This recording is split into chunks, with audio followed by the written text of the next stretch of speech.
আমরা এখনও অফিসিয়ালি ভারতের পদক্ষেপটা সম্বন্ধে জানি না। সোশ্যাল মিডিয়া এবং নিউজ রিপোর্ট থেকে আমরা দেখেছি যে ওনারা কিছু স্থানীয় বন্দরে, ল্যান্ড বন্দরে, স্পেশালি আমাদের আখাউড়া বা ডাউকি সীমান্ত ভিত্তিক কিছু সিদ্ধান্ত ওনারা নিয়েছেন।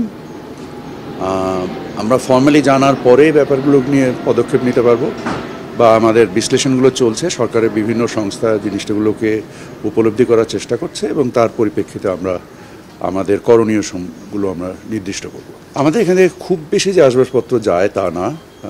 এক নাম্বার, আমাদের গার্মেন্ট শিল্প একটা বড় পরিমাণ ভারতে যায় এবং আপনারা নিশ্চয়ই জানেন যে এটা আমরা প্রতিযোগিতার সক্ষমতাই আমাদের রপ্তানিগুলো হয়।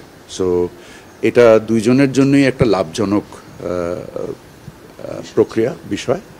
সো নিশ্চয়ই আমরা মনে করি যে আমাদের যে ভারত নিজেও একটা টেক্সটাইল বা বস্ত্র শিল্পে একটা সমৃদ্ধ দেশ, তারপরেও যখন আমাদের দেশ থেকে এই রপ্তানিগুলো হয় এটা আমাদের প্রতিযোগিতার সক্ষমতার উপরে ভিত্তি করেই হয়। সো আমরা আশা করি যে উভয় দেশের ভোক্তা এবং উৎপাদনের স্বার্থে এটা চলমান থাকবে। না, ট্রান্সশিপমেন্টের কোনো প্রভাব এই মুহূর্তে আমাদের উপরে নেই। আমাদের নিজস্ব সক্ষমতা ব্যবহার করে আমরা নিজস্বভাবেই এই সমস্যার সমাধান করেছি। আপনার কি মনে হয় যে ভারতীয় ব্যবসায়ীরাও এতে ক্ষতিগ্রস্ত হতে পারে? নিশ্চয়ই, কারণ এটা তো প্রতিযোগিতার সক্ষমতার বিষয়।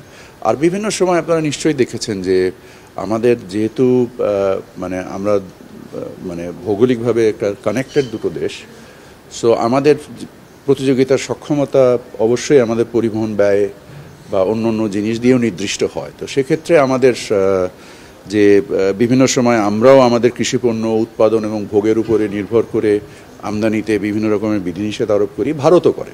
সো এটা একটা চলমান প্রক্রিয়া, এটা একটা বাণিজ্য ব্যবস্থাপনার একটা প্রক্রিয়া এবং এই বাণিজ্য ব্যবস্থাপনার প্রক্রিয়াতে আমরা কাজ করছি এবং আমরা আশা করি যে যদি কোনো এই বিষয়ে কোনো সমস্যা তৈরি হয় আমরা উভয় পক্ষ আলোচনার মাধ্যমে এটার একটা উপযুক্ত পরিণতিতে আনতে পারব।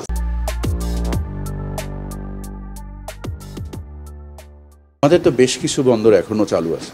সো এটা শুধু যে কটা বন্ধ হলো এটাতে নিশ্চয়ই 90% নয়। সো আমার ধারণা, যদি আমি ধারণার উপরে কথা বলছি, কারণ আমাদের সংস্থাগুলো কাজ করছে, আমি এখনও রিপোর্টটা দেখিনি। গতকালকেই তো আপনারাও যেমন সোশ্যাল মিডিয়াতে দেখেছেন, আমিও সোশ্যাল মিডিয়াতে দেখেছি।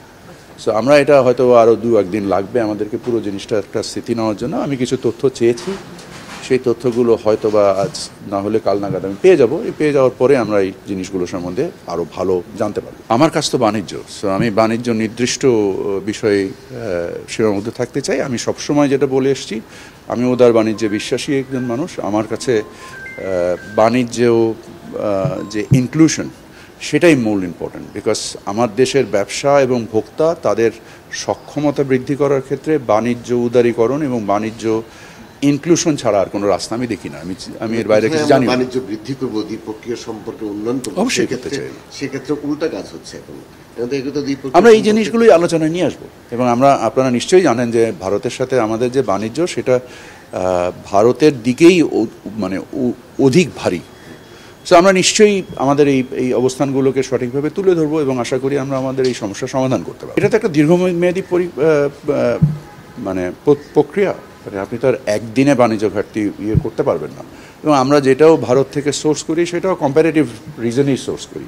ভারতও আমাদের কাছ থেকে যেটা সোর্স করে সেটাও কম্প্যারেটিভ রিজনসে সোর্স করে। So natural trade should flow, that's the whole idea. এবং আমরা আমাদের বৈচিত্র্যকরণের মাধ্যমে এবং আমরা আমাদের প্রতিযোগিতা সক্ষমতার মাধ্যমে আমরা আমাদের বাণিজ্য বৃদ্ধি ঘটাবো।